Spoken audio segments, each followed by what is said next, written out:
Welcome back. Every Thursday on News 9 at 9, we're going in depth with Oklahoma City Police Chief Wade Gourley. Well, this is something parents will want to know about. This week, we're talking about safety on Halloween night. Here's our Lisa Monahan.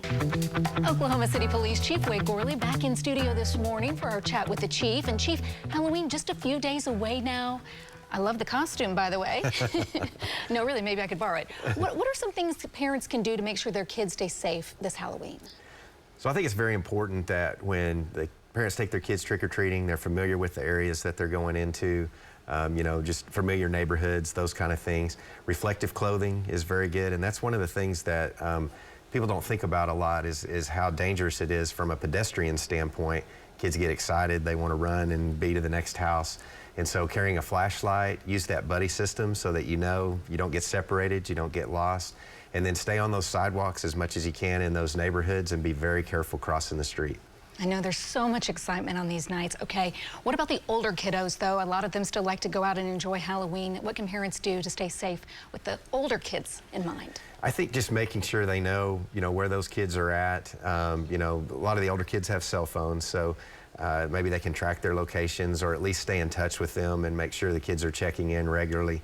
And again, it's just that safety in mind. The older kids do. They get excited just like the younger ones, and just, agreeing on a time to be home, traveling in familiar areas, and then not being on your phone when you're crossing the street and doing those things that you need to be more aware of your surroundings. Okay, and if your neighborhood is like my neighborhood, there are always tons of cars in the neighborhood, bringing kids in, dropping them off, letting them trick-or-treating. What would you say to folks that may not be participating in the actual trick-or-treating activities, but just to be mindful in the neighborhoods? Yeah, that's a big thing for drivers to remember, is there will be a lot of kids out there. And they will be, moving across the traffic ways. And the biggest thing is just slow down. Those pedestrians, those kids, they can come out in front of you very quick. You don't want to be on your phone. You always want to be paying attention. It's getting dark a little bit earlier now. And then, of course, the biggest thing is don't drink and drive. We will be out. We will be making traffic stops and making sure everyone's safe. And if you're drinking and driving, you're gonna pay the price for that. Such great advice. I know I was teasing you about the costume, but I always see a lot of little police officers on my doorstep, and I love it. Absolutely. You have a costume this year?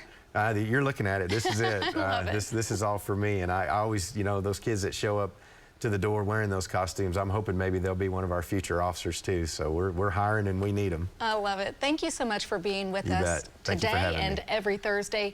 To join in on this conversation, just email chatwiththechief@griffin.news, and we'll see you next week.